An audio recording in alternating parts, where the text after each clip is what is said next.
Muy bien. Bueno, el último día iniciamos el capítulo 21 de Apocalipsis. Este capítulo guarda una diferencia y una similitud con el capítulo 20. Capítulo 21 siempre se ha interpretado como aquel capítulo que en la línea de tiempo continúa al capítulo 20.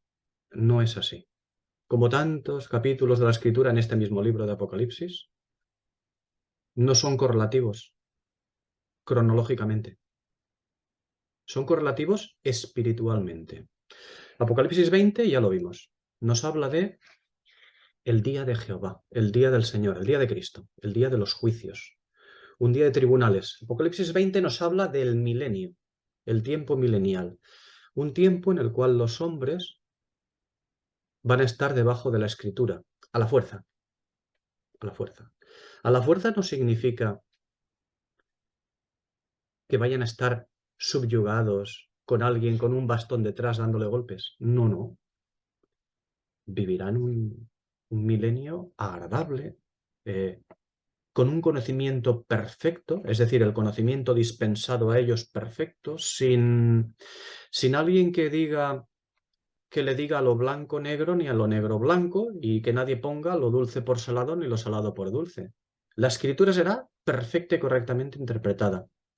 Y esto es lo que nos muestra Apocalipsis 20, pero será un tiempo en el cual el hombre no podrá echar mano de la carne. Habrá carnalidad, pero la carnalidad se pagará. Esto es lo que nos muestra Apocalipsis 20. Apocalipsis 20 es juicio y justicia. Apocalipsis 21 es también el milenio, pero es la acción de la nueva Jerusalén en el milenio. Es la acción del cuerpo de santos llamado Jerusalén, la esposa, el cuerpo de Cristo, en una acción de luz y sabiduría, es decir, de luz y sanidad también. ¿Para quién? Para las naciones, para todo aquel que quiera escuchar el Evangelio eterno porque debe saltar para eternidad. Apocalipsis 21 ya no es juicio y justicia. Es la misma escritura que en Apocalipsis 20 impone el juicio y la justicia, sí. Pero en esta ocasión el capítulo 21 lo trata de otra manera. El capítulo 21 es la escritura como luz y sanidad para todos. Es como si dijéramos las dos caras de la misma manera, pero el espíritu tiene que colocarlo de esta manera. Vimos que Apocalipsis 20, el capítulo 20, finaliza la historia del hombre bajo el sol, finaliza el mundo de las dispensaciones y por lo tanto ya no queda más tiempo, llega la eternidad. Apocalipsis 21 nos vuelve a hablar del milenio, pero nos habla de las riquezas que están reservadas para todos aquellos que quieran poner el oído, que quieran escuchar el hombre del milenio, las naciones del milenio. Como he dicho, permitidme recordar una vez más, como hemos dicho en otras ocasiones, que los capítulos no están en orden cronológico, sino espiritual. No se puede establecer un orden cronológico en la escritura. ¿Que muchos capítulos siguen un orden cronológico? Cierto.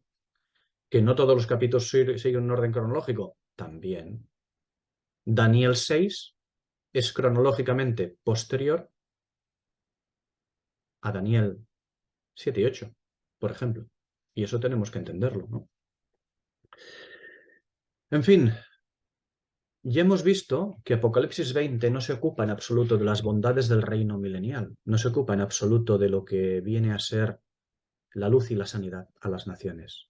De lo que se ocupa es del objetivo de esa dispensación, de la dispensación milenial, que es ni más ni menos que probar por última vez a la humanidad.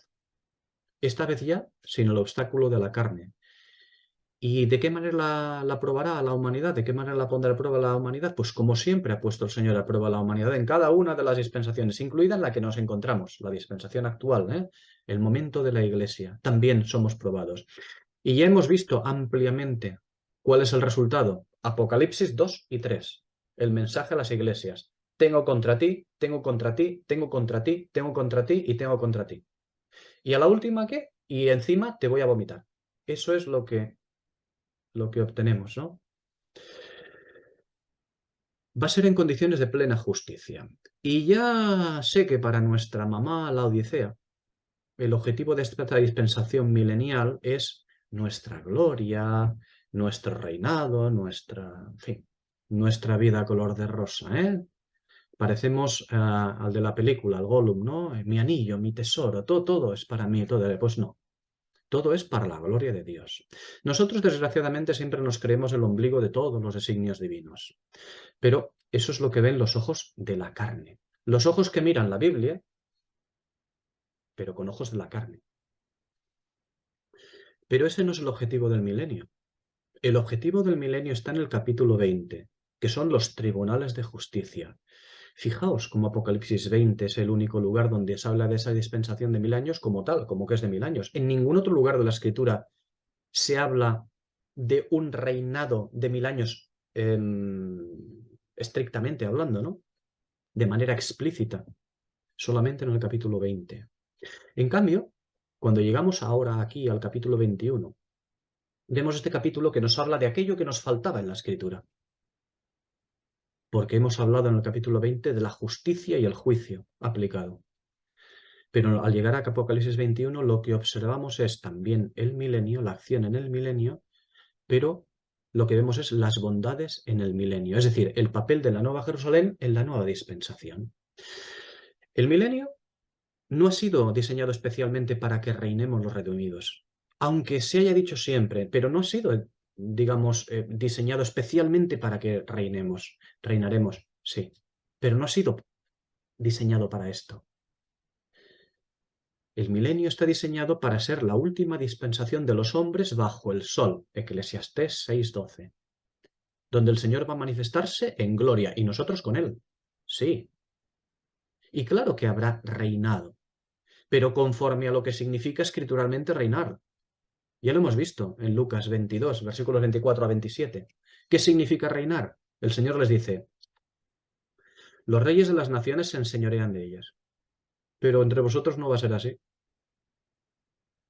Entre vosotros va a ser trabajar, trabajar y trabajar. Eso es reinar. Eso es participar de mi reinado. A currar. Eso es lo que dice el Señor, lo que les dice el Señor a sus discípulos. En Lucas 22.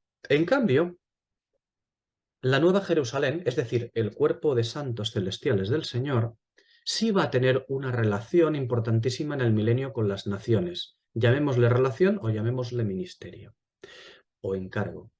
Y de eso es de lo que tratan los capítulos 21 y 22. Del papel de la esposa junto con los amigos del novio, del papel de los santos que van a tener, que estos santos van a tener, ¿eh? Y también del estado de estos santos, de las bondades del estado espiritual en el milenio para los del milenio. Las bondades del estado espiritual del milenio se circunscriben exclusivamente al reino y a la Nueva Jerusalén. Y hay que diferenciar claramente milenio de reino. Reino no es milenio. Milenio es una dispensación que se le da al hombre para que fluya a través de ella. Y reino es aquello que el Señor va a establecer en el milenio. Su reino, concretamente el reino visible en Palestina, lo va a establecer allí. Son cosas diferentes. ¿Por qué digo que hay que diferenciar claramente? Pues hay que diferenciarlos porque cada uno cumple su función, aunque ambos compartan tiempo y espacio. El milenio, como he dicho, es la última dispensación dada al hombre en la que regirá la escritura y que será aplicada a las naciones con vara de hierro. ¿De dónde emanará esa justicia? Del reinado de Cristo. Las naciones serán tributarias en todos los sentidos, tributarias en todos los sentidos, ya lo iremos viendo, ¿eh? Y serán tributarias al reino en la tierra. Este estará en Palestina, Jerusalén, Israel. Serán tributarias a ese reino, pero también serán tributarias de otra manera a otra cosa. ¿Qué cosa? La Nueva Jerusalén. Y la Nueva Jerusalén, ya hemos hablado de ello, no es una ciudad. Cuando hablamos de Jerusalén tenemos que hablar de lo que ello significa. ¿Qué es la Nueva Jerusalén? Es la esposa, es la novia. ¿Quién es la esposa? ¿Quién es la novia? Pues aquella a la cual Pablo ha preparado, desposándola con el esposo. Por lo tanto, no es una ciudad. De la misma manera que nosotros no somos un edificio, no somos piedras. Cuando se habla de piedras vivas, se está haciendo un simbolismo en nosotros, en el cual el edificio va siendo construido y va subiendo. Pues de la misma manera que cuando se habla de ciudad. Ya hemos visto que cuando Apocalipsis, todo el libro de Apocalipsis, menciona a una ciudad, siempre habla del aspecto religioso. Para cuando se quiere referir a naciones o a ciudades-estado, utiliza otra expresión, monte o montaña, la escritura. Cuando habla de ciudad se está refiriendo al espectro religioso de ella. Por lo tanto, decía que las naciones eran tributarias al reino en la tierra y también a la Nueva Jerusalén, que es de donde brotará la enseñanza divina al mundo entero. El asunto de este capítulo 21 es la acción de la Nueva Jerusalén en el milenio de los hombres, no la eternidad. El capítulo 21 no habla de la eternidad. ¿Es una acción para la eternidad? Hombre, desde luego, es una acción para la eternidad, pero no es una acción de la eternidad. No es una acción en el tiempo de la eternidad, sino para que salte para eternidad. Y digo que claro que es para eternidad, porque continúa siendo el Evangelio a los hombres, porque en el fondo no hay nada nuevo bajo el sol. Pero no admiremos nuestro vestido descrito en Apocalipsis 21, sino el para qué es ese vestido, la cual cosa, ese para qué, es el sentido primario de Apocalipsis 21. Vamos a ver ahora el reino en el milenio. Este reino del que se ha hablado siempre, del que hemos hablado nosotros también, ¿no? El reino en el milenio. Salomón es el tipo y figura del Rey de Gloria. Él es el tipo y figura del Rey de Gloria. Su persona y su reinado es donde debemos examinar diligentemente para poder tener una idea de lo que será el reinado del Mesías en el milenio. Vamos a verlo, bueno, os lo puedo ir relatando. En el primer libro de los Reyes, capítulo 2, versículo 12, dice: Y se sentó Salomón en el trono de David su padre, y su reino fue firme en gran manera. En el versículo 45 del mismo capítulo dice: Y el rey Salomón será bendito, y el trono de David será firme perpetuamente delante de Jehová. En el mismo libro de los Reyes, en el capítulo 4, versículo 34, dice: Y para oír la sabiduría de Salomón venían todos de todos los pueblos y de todos los reyes de la tierra, a donde había llegado la fama de su sabiduría. Hay una mención especial para ver el reinado en el milenio como tipo y figura. Es también el primer libro de los Reyes, pero está en el capítulo 10. Es muy interesante todo el capítulo. Vamos a verlo. Oyendo la reina de Sebá la fama que Salomón había alcanzado por el nombre de Jehová, vino a probarle con preguntas difíciles. Y llegó a Jerusalén con un séquito muy grande, con camellos cargados de especias y oro en gran abundancia, y piedras preciosas. Y cuando vino a Salomón, le expuso todo lo que tenía en su corazón. Y Salomón le contestó todas sus preguntas. No hubo nada que el rey no le contestase. Y cuando la reina de Sabá vio toda la sabiduría de Salomón y la casa que había edificado, asimismo también la comida de su mesa, las habitaciones de sus oficiales, el porte y los vestidos de los que le servían, sus maestresalas y sus holocaustos que ofrecía en la casa de Jehová, se quedó asombrada. Y dijo al rey: Verdad es lo que oí en mi tierra de tus cosas y de tu sabiduría, pero yo no lo creía, hasta que he venido y mis ojos han visto que no se dijo ni aún la mitad. Es mayor tu sabiduría y bienestar que la fama que yo había oído. Bienaventurados tus hombres, dichosos estos tus siervos que están continuamente delante de ti y oyen tu sabiduría. Sea bendito Jehová tu Dios, que se agradó de ti para ponerte en el trono de Israel, porque Jehová ha amado siempre a Israel, te ha puesto por rey para que hagas derecho y justicia. Y dio ella al rey 120 talentos de oro, y mucha especiería y piedras preciosas. Nunca llegó tan gran cantidad de especias como la que la reina de Seba dio al rey Salomón.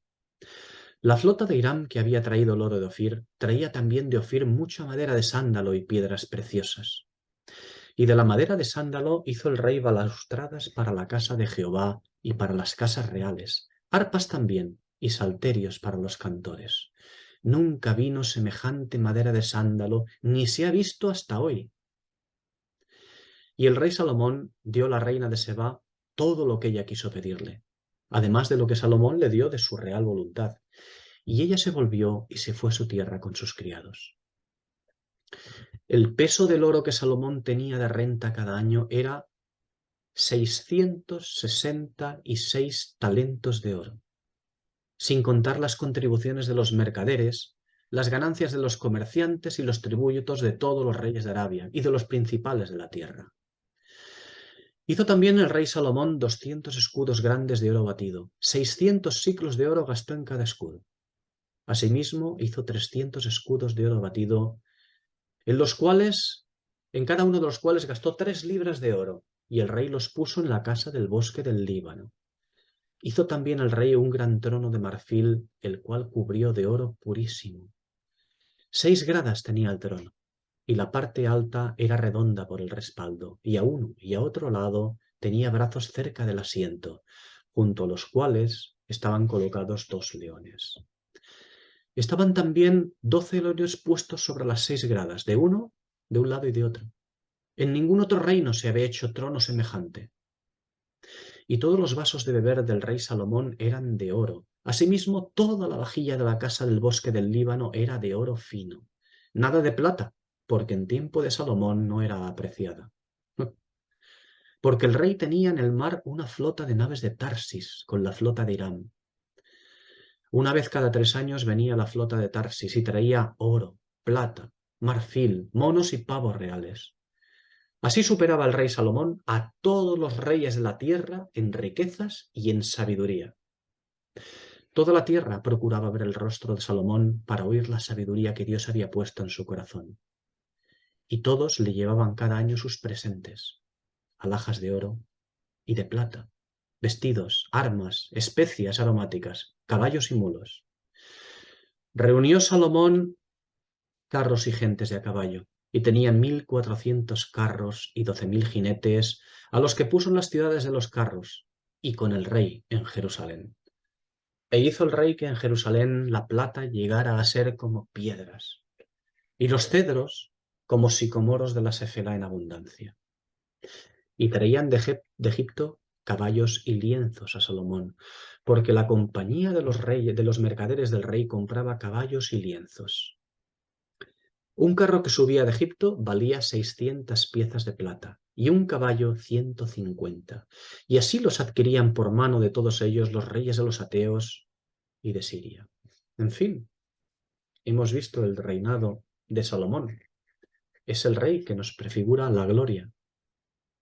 Un reinado donde, si os dais cuenta, no se eliminan las naciones, sino que éstas son tributarias, pero mantienen su autogobierno, donde toda la tierra procura y procurará, cuando llegue el milenio, ver el rostro del Rey de Gloria para oír la sabiduría de Dios, donde sus siervos, los siervos del Rey entonces, en este reinado glorioso, el milenio, serán llamados dichosos por los reyes de la tierra.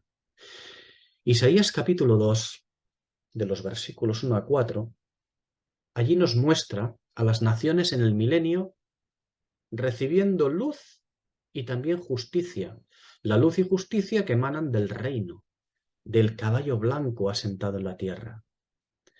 Cuando llegamos a Isaías capítulo 11, en ese capítulo, Isaías capítulo 11, nos habla del tiempo, del milenio y del reino con la venida del Señor, cuando se establecerá la justicia perfecta en la tierra, en los versículos 3 a 5 del capítulo 11. Con una vara que sale de su boca, eso ya en el versículo 4. Es la escritura en forma de ley ineludible. Es la justicia aplicable, el crimá aplicable. Sigue hablándonos Isaías 11. Dice que estará tan ceñido el mundo por la escritura que el mismo aliento de su boca hará sangres. Lo volvemos a ver en el versículo 4. Es decir, absolutamente todo lo que pertenece a su boca, esto es, la escritura, tendrá poder. Nada escapará a la regencia de la escritura. ¿Y por qué esto será así? Pues porque la escritura será algo totalmente abierta. Porque el testimonio de Jesús y el espíritu de la profecía serán ya uno sin discordancia. Porque ahora el testimonio de Jesús y el espíritu de la escritura no son uno, desgraciadamente. ¿A causa de quién? A causa nuestra. Nosotros lo discordamos.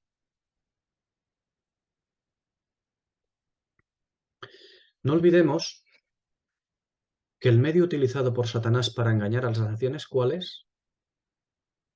¿Cómo engaña a las naciones? Hoy ya, con la gran ramera. Apocalipsis 14-18, Apocalipsis 17 de los versículos 5 a 7 y los capítulos de Apocalipsis 15 a 18. Y especialmente el capítulo 18. Así es como engaña Satanás a las naciones. La ramera, la gran ramera. Una que Satanás ha usado para engañar a las naciones, para adoctrinarlas, llamando a las tinieblas luz y a la luz tinieblas. Una que había recibido el candelero divino, el testimonio de Jesús, para darlo a los hombres. Una que paulatinamente y debido a sus fornicaciones ha modificado el testimonio hasta tal punto que su testimonio de Jesús es una doctrina diferente al espíritu de la profecía. Aunque su pretensión, aunque la pretensión de esta y sus formas tengan una apariencia muy cristiana. La historia de esta se encuentra en Apocalipsis 2 y 3. ¿Quién es? La iglesia. Oh, sorpresa. ¿Es una sorpresa que seamos una catástrofe? Una catástrofe fue Israel. Israel tenía el ministerio de la palabra. El Señor mismo dijo que la justicia de los escribas y de los fariseos era muy alta, ¿eh? Muy, muy alta. Mucha interpretación literal tenían. Entonces, desgraciadamente, no entendían bien el espíritu. Y nosotros, como iglesia, no hemos sido menos que Israel. A Israel se le ofreció el candelero y lo destrozó. A nosotros se nos ofreció el candelero y ya lo hemos destrozado. Absolutamente destrozado. La escritura tiene razón.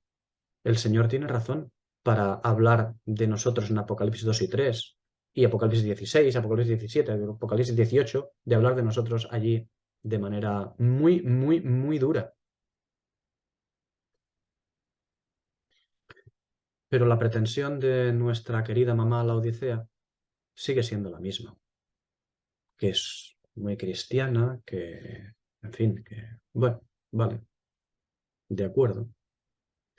Esta ramera ha sido y sigue siendo usada por el diablo para engañar a las naciones, para propagar sus modificaciones de la escritura, para propagar múltiples interpretaciones, sí, con categoría de respetabilidad en la cristiandad. Sí, sí, en los oficialismos, en las doctrinas, muy bien. Pero por mucho que sea respetable todo lo que ésta propaga, porque es lo que se acepta comúnmente en general, cuando se cumpla Apocalipsis 17-16, que es cuando se levantará el reino de Satanás contra sí mismo, algo que vemos en Marcos 3:26, ¿eh? Cuando eso llegue, habrá llegado el fin de su reino, del reino de Satanás, y también habrá llegado el fin de la discordancia entre el testimonio de Jesucristo y el espíritu de la profecía. Habrá llegado el fin. E imponiéndose el reino de los cielos en ese tiempo, en la tierra, la vara que sale de su boca será esta vez sin error ni moldeable. La vara es la escritura. Ya será sin error, ya no será moldeable. No se podrá decirle a lo dulce salado ni a lo salado dulce. No se le podrá tirar un poquito de miel a la escritura para interpretarla un poquito más dulcemente. No.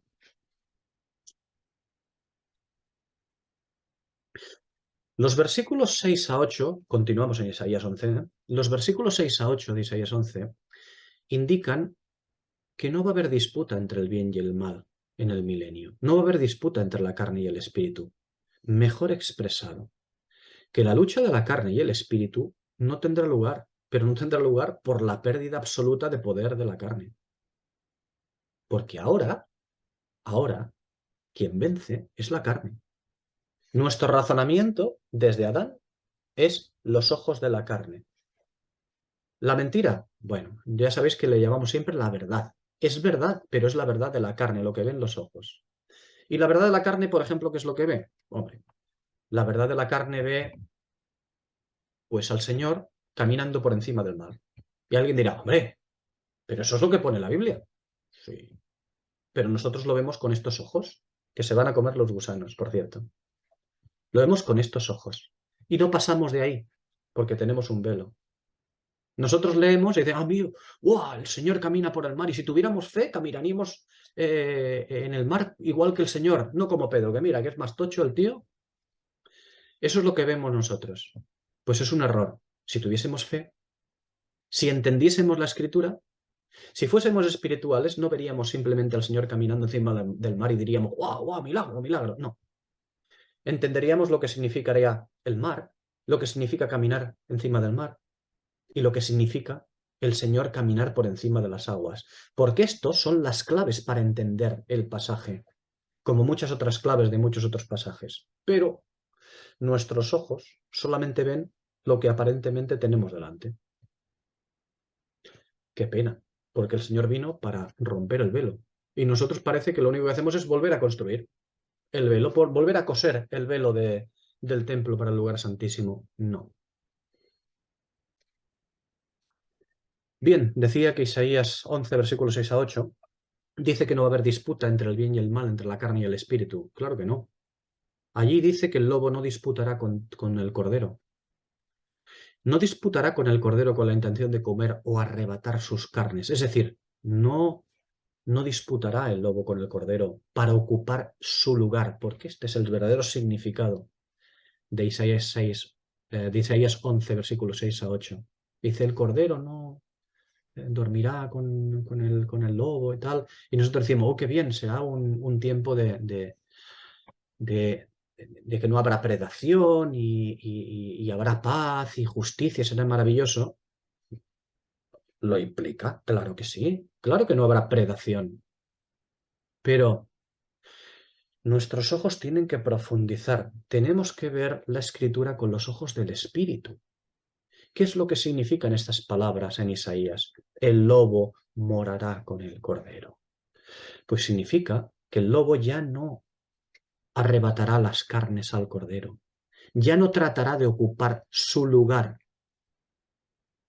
Y debemos entender en simbolismo qué significa un cordero, qué significa el cordero, o a quién está haciendo referencia el cordero y a quién está haciendo referencia el lobo, o los lobos y los corderos.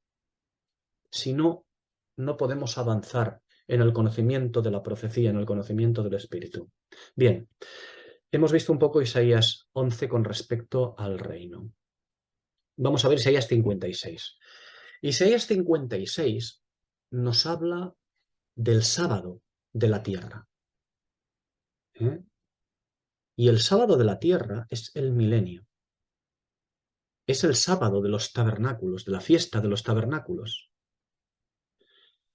Es el sábado del día de reposo de Génesis 1.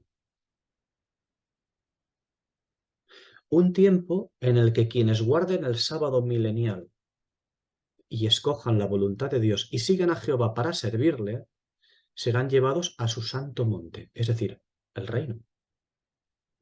Pero eso solo ocurrirá con aquellos que en el discurrir del milenio oigan y obedezcan el Evangelio eterno. Es decir, como dice Isaías 56, versículos 4-7, guarden mis sábados y escojan lo que yo quiero. El Evangelio eterno es aquel que las gentes del milenio deberán recibir para llegar a la eternidad en salvación. Es un evangelio que se predicará en el sábado milenial, donde el primer sábado de Levítico 23:39, hablamos de las fiestas de los tabernáculos, el primer sábado de Levítico 23:39 corresponde al tiempo milenial y el postrer sábado es un día diferente, es el día octavo. El postrer sábado, el día octavo del nuevo comienzo, corresponde a la eternidad. Levítico 23:39 dice, el primer día será de sábado y el octavo día será también día de sábado. Qué cosa, ¿verdad? Esto no es lo normal. No es lo normal. Dice, no, será domingo. Pues no, será de sábado también. El primer día de sábado corresponde evidentemente a la fiesta de los tabernáculos, es decir, lo que figura el tiempo milenial, el reino glorioso del Señor, en el reino glorioso del Señor. Y el octavo día es otro día de sábado, pero esta vez es la eternidad. Ya hemos hablado de ello. Isaías 65, posteriormente, nos habla del reino y la bendición de los que lo posean. El reino y la gloria que tiene su centro en la tierra de Palestina, como nos expone ahí en Isaías 65. Isaías 66, el último capítulo del libro, en cambio, lo que nos habla es del contraste del reino. Habla de los que quedan fuera de él en las naciones. Para esos que han quedado fuera del reino, en las naciones alrededor, habrá milenio. Para esos habrá justicia, juicio y vara de hierro. Y eso nos lo expone Isaías 66, versículo 16. Pero Isaías 66 también nos habla de una oportunidad para estos de las naciones, en los versículos 18 a 21. Bien, Apocalipsis 20, el último capítulo que tratamos, trata del milenio y las naciones, trata de la vara de hierro. Es el día de Jehová y la vindicación de su palabra. Y ahora tenemos ante nosotros algo diferente del milenio de justicia.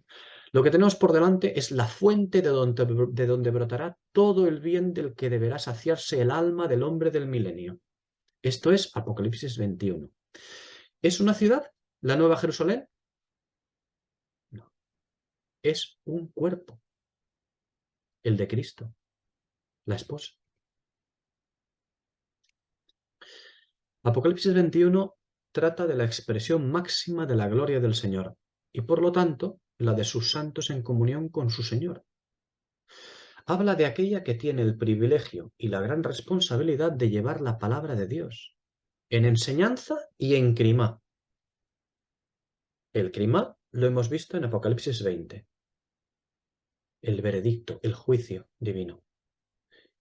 En Apocalipsis 21 vemos mayormente la enseñanza, la sabiduría, la sanidad, la escritura, pero en forma de sanidad, en forma de enseñanza. Esto es el privilegio y la responsabilidad, la gran responsabilidad de llevar esta palabra de Dios a las naciones en el milenio. ¿Y eso dónde lo veremos? Pues lo veremos en este capítulo 21, pero nos queda mucho por llegar, cuando lleguemos a los versículos 23 y 24. Apocalipsis 22, tardaremos en llegar, pero Apocalipsis 22, cuando lleguemos a ese capítulo, este nos hablará de la responsabilidad del hombre en el milenio de recibir lo que emana en enseñanza y crimá de la Nueva Jerusalén.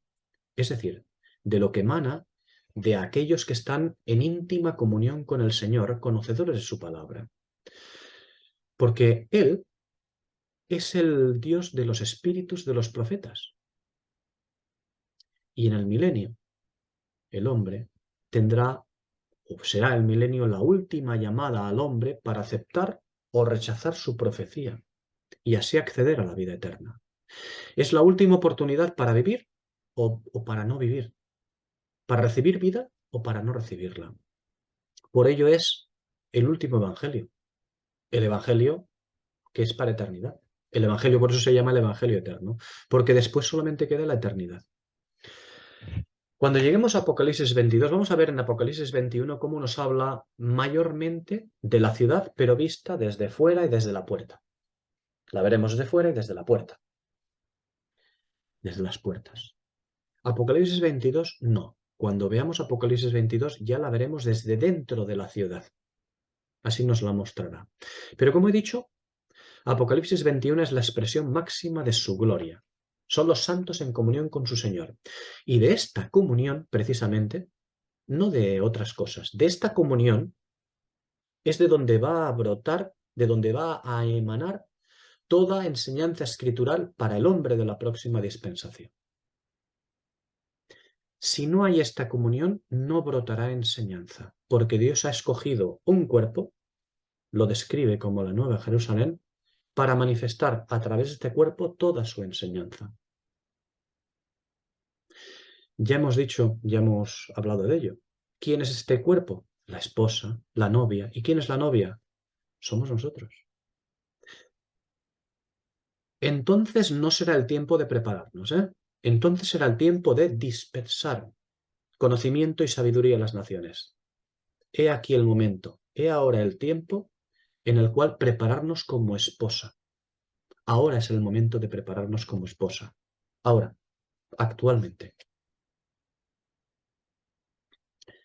No esperemos a que cuando estemos con el Señor haga así y diga, venga, a partir de ahora sois todos súper sabios, sois más listos que la leche. No, no va a ser así. No va a ser así. Lo que quede atado en la tierra, quedará atado en el cielo. Si nosotros estamos esperando como en los libros o las películas de Peter Pan, que nos caiga polvo de hadas del cielo y que nos convirtamos en super sabios o en super tal, lo tenemos mal. El Señor ya nos ha legado, ya nos ha dado en herencia una cosa maravillosa, la Escritura. Tenemos que acceder en el Espíritu a la Escritura para prepararnos aquí para el tiempo del milenio. La enseñanza escritural para el hombre de la próxima dispensación brotará de la Nueva Jerusalén. ¿Es algo que tendrá lugar entonces esta enseñanza? Sí, pero como digo, es algo que se ha de preparar en el tiempo presente, cuando los santos que tendrán que ver con la ciudad de Dios, con ese cuerpo que ha de manifestarse en gloria, como dice Romanos 8, versículos 17 a 19, cuando esos santos deberán haber llegado bien pertrechados a ese tiempo, y es el momento ahora de pertrecharnos. Digo que deben de llegar bien pertrechados en la Escritura para ser columnas de la ciudad de Dios, llevando el testimonio de Jesús conforme al espíritu de profecía. Y esto es algo que nos dice el Espíritu en Apocalipsis 3, 12. ¿Qué es lo que debemos de ser? Ocuparnos de la escritura de la palabra para poder llegar a ser, conforme a la promesa a Filadelfia, columnas en el santuario de Dios, columnas en la ciudad de Dios, llevando el testimonio de Jesús conforme al espíritu de profecía. Ese es su nombre nuevo. Cuando hablamos del testimonio de Jesús conforme al espíritu de profecía, ese es el nombre nuevo que se dice el Señor y ese es el nombre nuevo que será escrito en nosotros. Apocalipsis 3:12. Bien.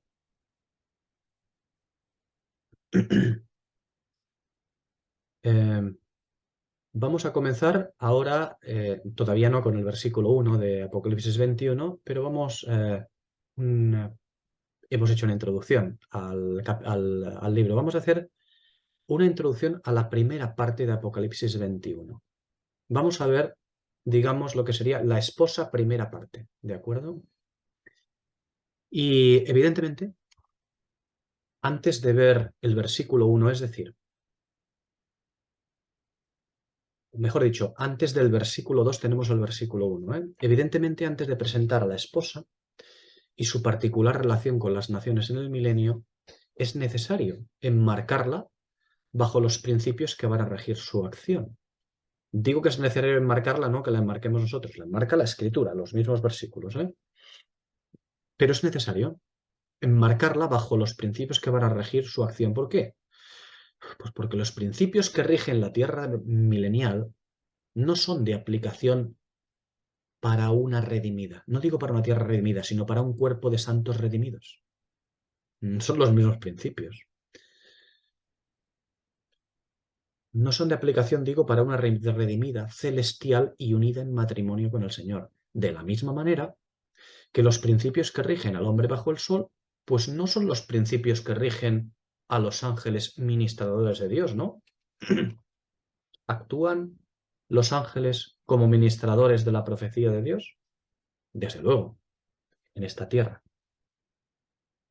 Pero no están regidos por esos principios. Por lo tanto, antes de nada, la Escritura nos la va a enmarcar a esta nueva Jerusalén en unos principios diferentes, en unos nuevos principios de actuación. Supongo que no es necesario aclarar, digo porque he citado a los ángeles, supongo que no es necesario aclarar que los ángeles tienen acción en la tierra, pero estos no están regidos o limitados por todos sus principios y fronteras, ¿no? Al menos no por todos.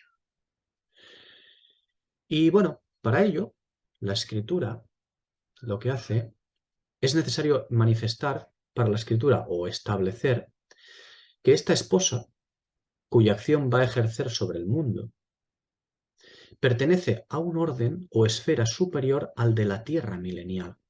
Pertenecerá a una esfera u orden superior al de la tierra milenial, por lo cual los principios fundamentales, que son el marco o frontera de acción para los hombres, como ya los hemos visto, los veremos más, pero los hemos visto, que son cielos, tierra, abismo, esos principios fundamentales que enmarcan la acción del hombre en la tierra, no lo son.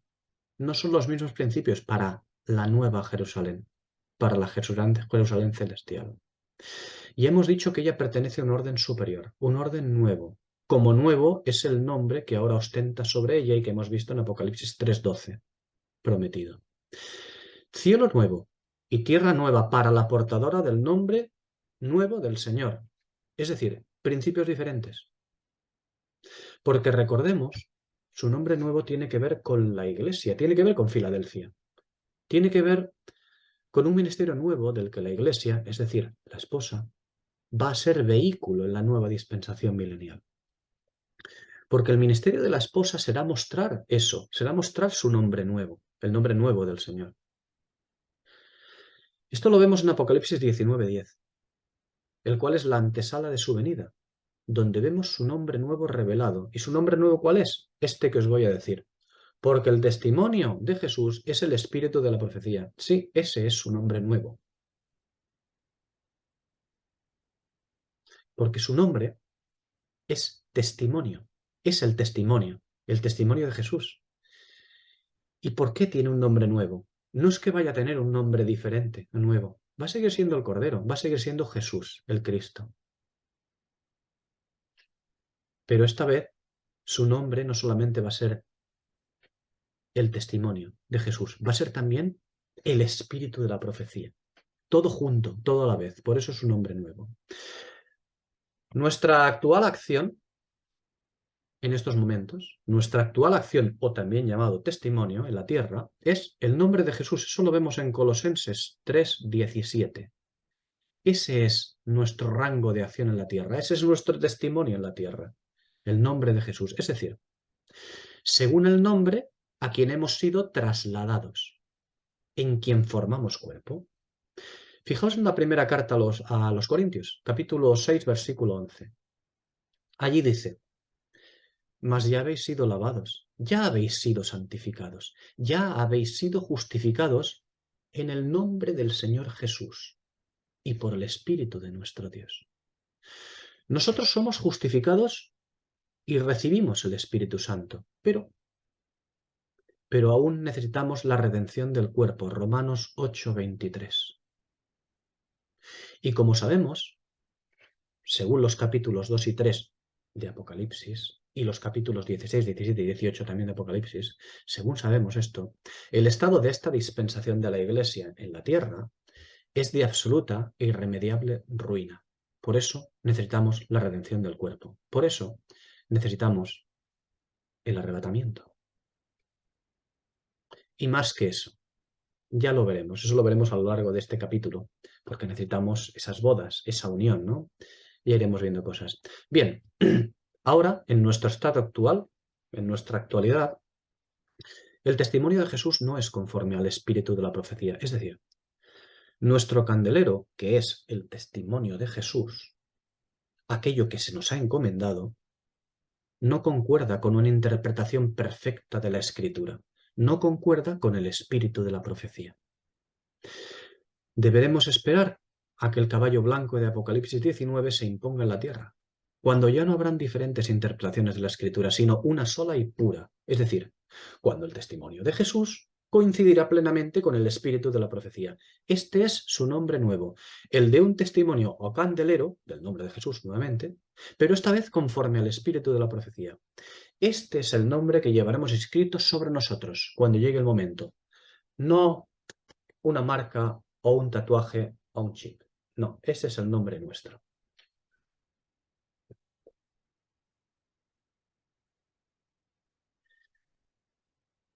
Bueno, si os parece bien, eh, el próximo día arrancaremos ya directamente con el versículo 1, pero creo que como no hemos leído el capítulo de Apocalipsis 21, ahora puede ser buen momento para leer el capítulo y dejarlo preparado para comenzar en el versículo 1 el próximo día. Si alguien quiere leer el capítulo 21 de Apocalipsis.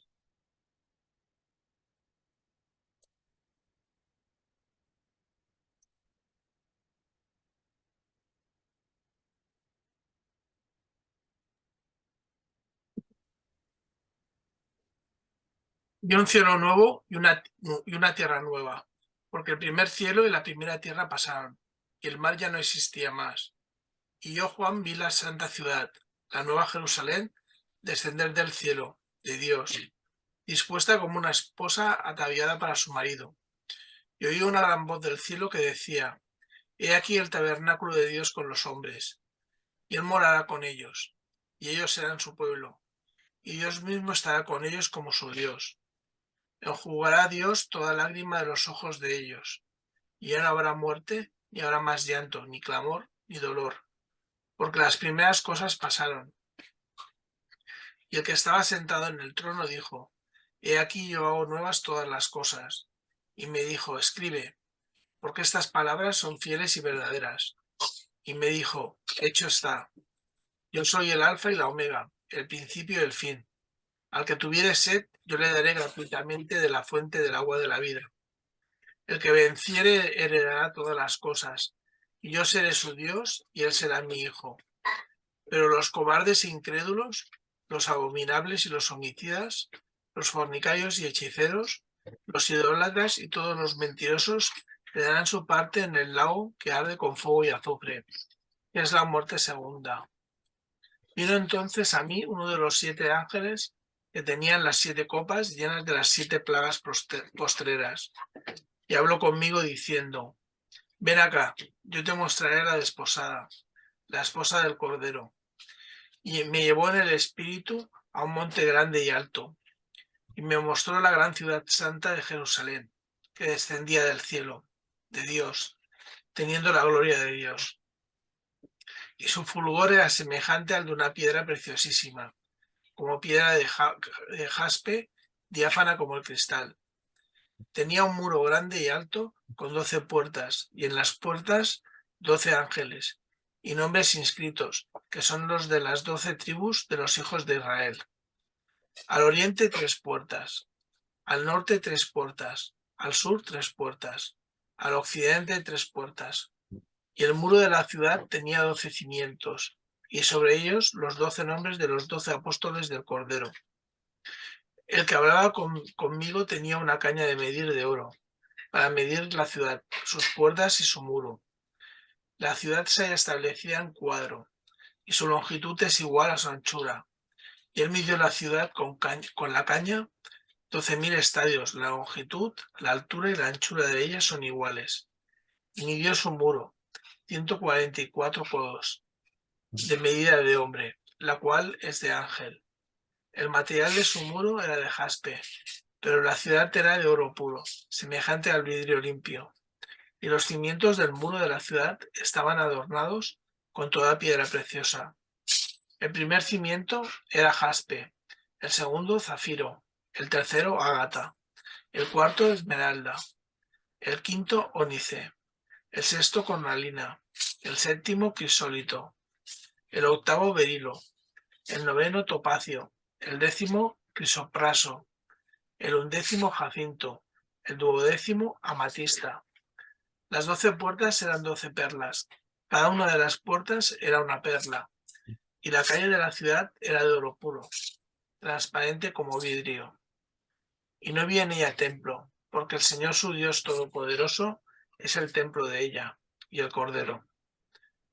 La ciudad no tiene necesidad de sol ni de luna que brillen en ella, porque la gloria de Dios la ilumina, y el Cordero su lumbrera. Las naciones que hubieran sido salvas andarán a la luz de ella, y los reyes de la tierra traerán su gloria y honor a ella.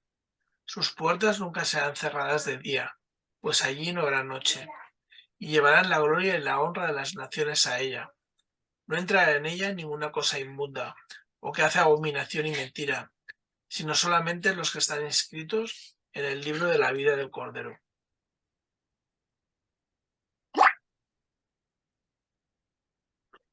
Bueno, solamente un par de cosas para el próximo día, cuando ataquemos el primer versículo. Una vez más, voy a leer una vez más el versículo, el capítulo, el versículo 1. Dice, vi un cielo nuevo y una tierra nueva, porque el primer cielo y la primera tierra desaparecieron. Y el mar ya no existe más.